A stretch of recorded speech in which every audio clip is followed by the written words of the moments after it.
Shalom, shalom, shalom प्रभु यीशु मसीह नासरी के नाम में। जीवन और शांति की वाचा क्यों बांधी गई?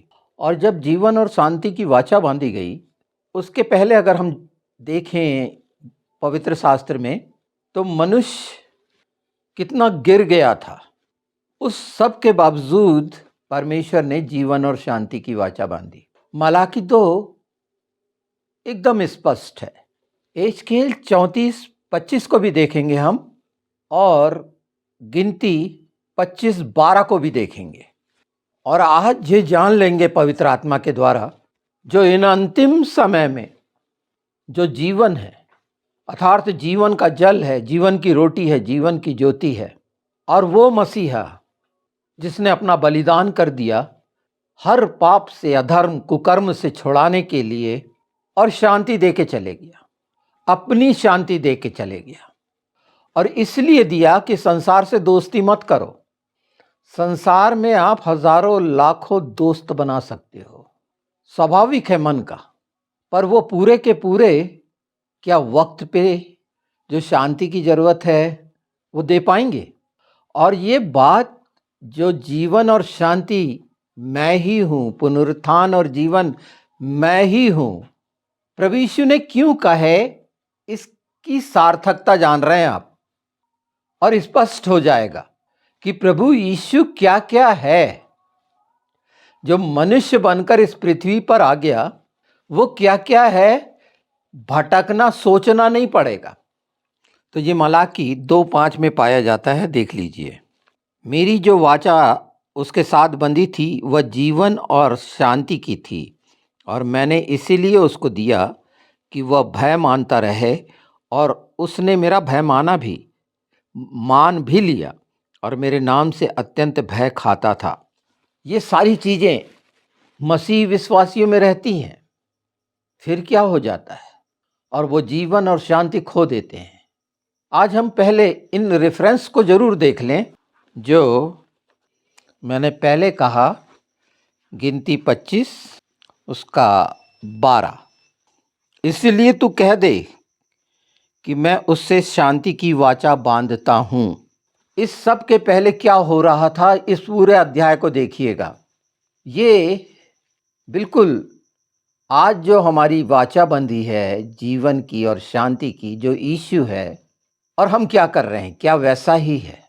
और सिर्फ यहीं तक है कि हम इसी बात को पहचानें, पर उससे कहीं ज़्यादा खूबसूरत बात आगे आप जानेंगे बहुत जल्दी, जिसके कारण बहुत से भ्रम बन जाते हैं। देखिए, ये वाला रेफरेंस मैं और दे देता हूँ एजकेल का, जैसा कि एजकेल 34 और उसका 25। मैं उनके साथ शांति की वाचा बांधूंगा और दुष्ट जंतुओं को देश में न रहने दूंगा, अतः वे जंगल में निडर रहेंगे और वन में सोएंगे।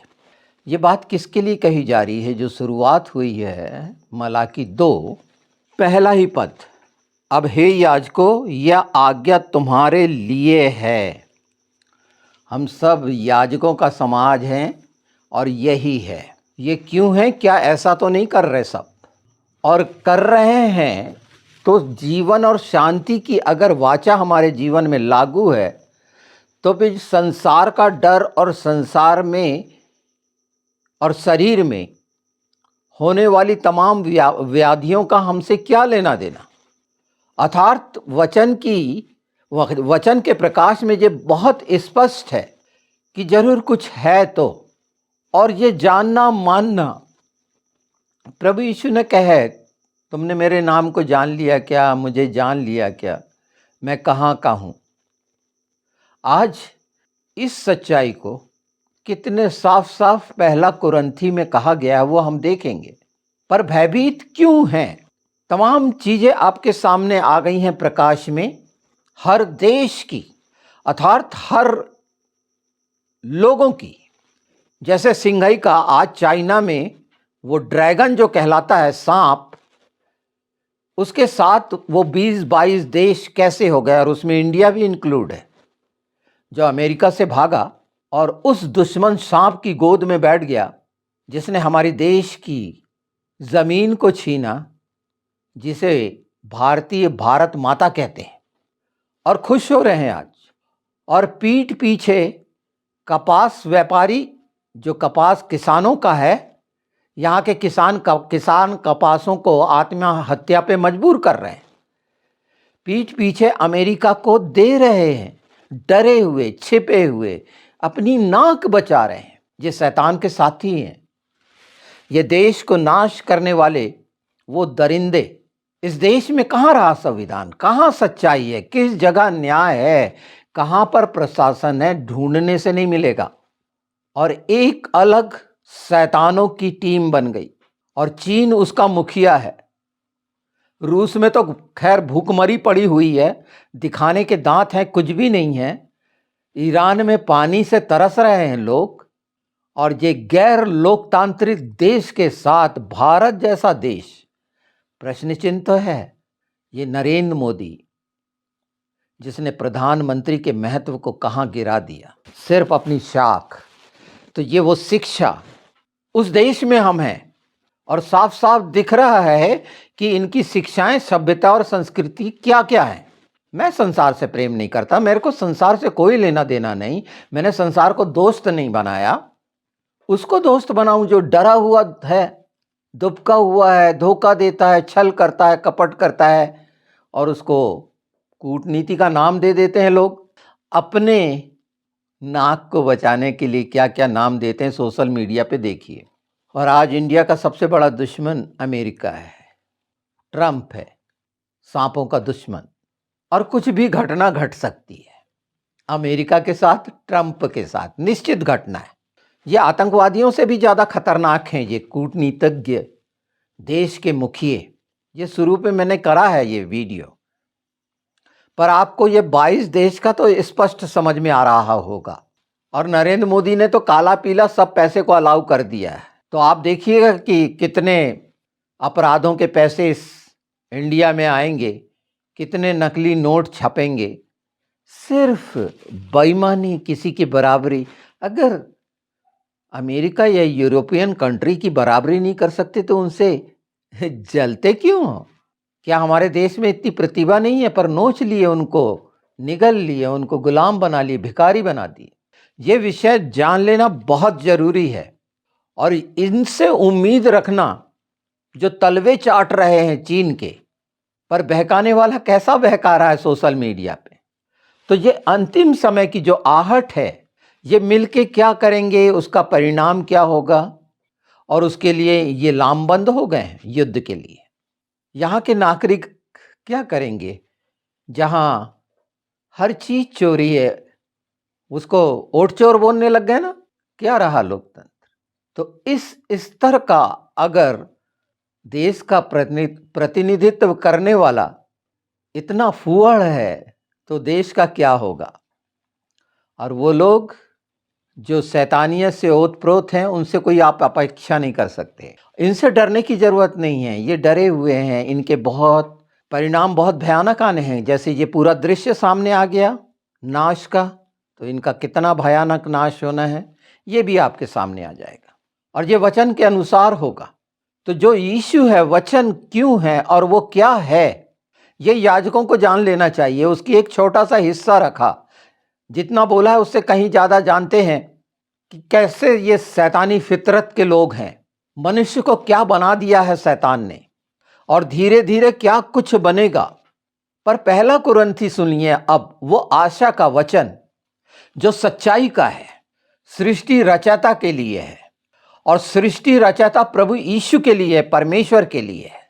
वो पिता है हमारा।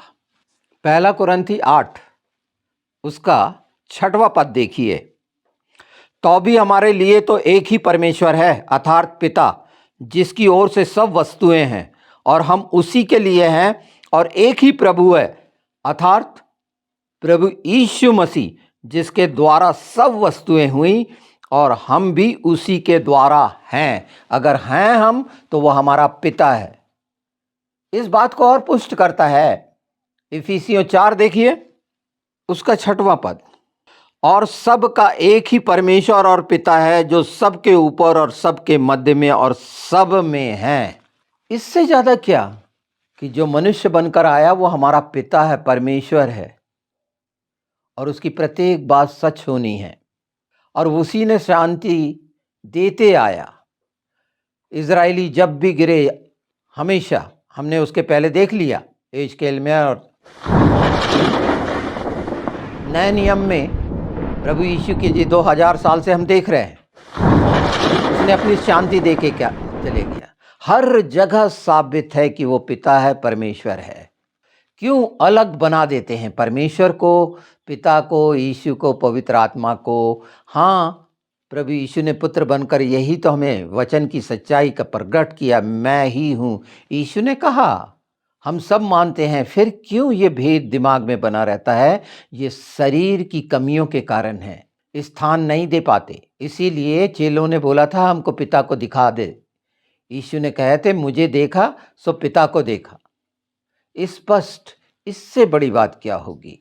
और साबित हुआ मुर्दों में से जीवित, इकलौता, और हर सच्चाई अपनी जगह स्थापित है, और हर समय निश्चित है। जो देख रहे हैं हम, ये अलग का है। अब जैसे 27, 57, 87 शुरू हो रहा है, नया साल शुरू होगा इल्लुल के बाद, और ये जाइन का है। जाइन मतलब कुल्हाड़ा अलग करने वाला, जड़ पर कुल्हाड़ा रखा है, और उसके सामने ये देख रहे हैं। तो ये 26, 27 जो घटनाक्रम होने हैं, कितने भयानक होने हैं, इसमें पहचान हो जानी है। जो बहुत तानाशाही और नाना प्रकार के शब्द इस्तेमाल करते हैं, ये तमाम देश कैसे एक सांप के पीछे हो लिए, जिसने यहाँ के तमाम कारोबार को, जिसने हमेशा धोखा दिया, वो धोखेबाज शैतान, वो सांप, उसका साथी इंडिया कैसे हो रहा है? इसका अर्थ जान रहे हैं आप कि यहाँ का प्रमुख ने क्या क्या घिनौने काम किए यहाँ के नागरिकों के साथ। सिर्फ ये सब छोटे शैतान बड़े शैतान हैं, इनसे अपेक्षा करेंगे आप? आज जो उनके अनुयायी हैं, अंधभक्त, वो भी शर्मिंदा होते होंगे क्या है हकीकत जानते हुए। कितने शर्मिंदा हो रहे होंगे, खून की जगह पानी हो गया होगा। ये है सच्चाई, और ये बहुत भयानक रूप लेने वाली है, जिसमें ये नाश की कागार पे पहुंच जाएंगे ये तमाम देश। ये आपस में लड़ेंगे, मरेंगे।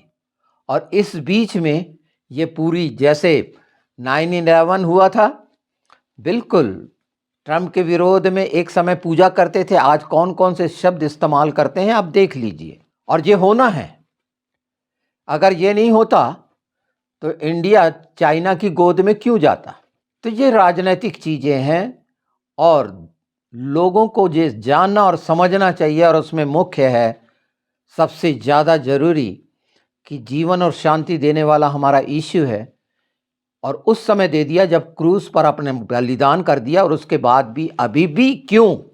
यही तो पवित्र आत्मा दिखाना चाह रहे हैं कि उसके बाद भी मनुष्य की ओर क्यों ताक रहे हो?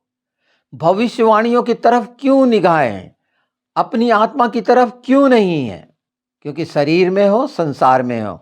और ये भ्रम कितने जल्दी टूटेगा मैं नहीं जानता। कोरोना ने मनुष्य को ये बना दिया कि हाँ, जो होगा देखा जाएगा, खाओ पियो ऐश करो। बाइबल इस बात में साफ है। तो बहुत से लोग तो इस तरह से हैं। पर हम जो प्रभु यीशु में नई सृष्टि हैं, ये याद रखें कि वो हमारा पिता है, परमेश्वर है, सृष्टि रचयिता है। उसने साबित कर दिया उस बात को जो गिनती 25 में कही गई थी, जीवन और शांति मैं ही हूँ। यीशु वो दे के गया है, उस समय भी देता रहा, हमेशा देता है, हमेशा देगा। यह है समा का स्वभाव, कि इतने इस सब के बावजूद भी कि हमने उसके बैरी थे, उसके विरोधी थे, उसने क्षमा किया, और लगातार अपनी शांति में रखना चाहता है, अपनी आशीषों में रखना चाहता है, एक जीवित जीवन देना चाहता है। तो मरे हुए शरीर के काम में क्यों और भयभीत क्यों? तो ये सच्चाई भय से दूर करेगी कि परमेश्वर के भय में रहना कितना आनंददायक है, कि हमारे जीवनों के द्वारा पाप न हो। तो सबका एक ही पिता है, हाँ, और वह है यीशु मसीह नासरी, हमारा मसीहा। हमारी आत्मा का, हमारे जीवनों को बदलने वाला, पवित्र आत्मा का मंदिर बनाने वाला। पर एक दूसरा पिता भी है जो सच साबित हुआ। उसके लिए रोमियो देखना पड़ेगा। रोमियो 4 देख लीजिए। विश्वास का पिता कहा गया है उसे, और जगत का, संसार का, स्वर्ग का नहीं, स्वर्गीय पिता एक है। इस संसार में वो अब्राहम देख लीजिए, चाहे मुस्लिम हो, क्रिश्चियन हो, यहूदी हो, अब्राहम को अपना मानते हैं। करते क्या क्या है छोड़िए। और जहाँ पर थोड़े से शब्दों को निकाल के ब्रह्मा को पिता बना है तो वो अब्राहम का है, तो हिंदुओं का भी, ये सब का पिता, संसार का पिता अब्राहम। ये साबित हुआ ना सच्चाई। आज कह रहे हैं, कहीं से भी निकाल लो, खोजबीन करके निकाल लो। थोड़ा सा तकलीफ होगी, पर वो शब्द कहाँ से आया, उत्पत्ति कहाँ से हुई ब्रह्मा की, और उसे पिता क्यों बोला गया, ये सब अपनी पहचान है। ये संसार की पहचान है मनुष्य की। पर स्वर्गीय पहचान जो सृष्टि रचयिता है, प्रभु यीशु, जो सबका पिता है और परमेश्वर है और हमारा मसीहा है, उसका प्रत्येक वादा सच है। तो दूसरा मलाकी 2 याद रखिए कि याजकों के लिए क्या कहा गया, और याजकों जैसे काम करिए। और आप अगर याजक बने जैसे काम करेंगे तो सब, आपका परिवार, बाल बच्चे, सब याजकी कार्य करेंगे। परमेश्वर ने लेवी के यहाँ उसमें ठहराया है याजकों के लिए ना, और इसमें हमने वीडियो भी किया है। तो आज का ये दिन मिला है, उस दुविधा शंका से निकालें कि यीशु क्या है। पवित्र आत्मा स्पष्ट करते हैं, वचन की सच्चाई के प्रकाश में आप फूले फलें, आगे बढ़ें और इन समयों को पहचानें, क्योंकि यीशु आएगा और इन सच्चाइयों के साथ होंगे। आप यीशु के साथ स्वर्गीय स्थानों में होंगे।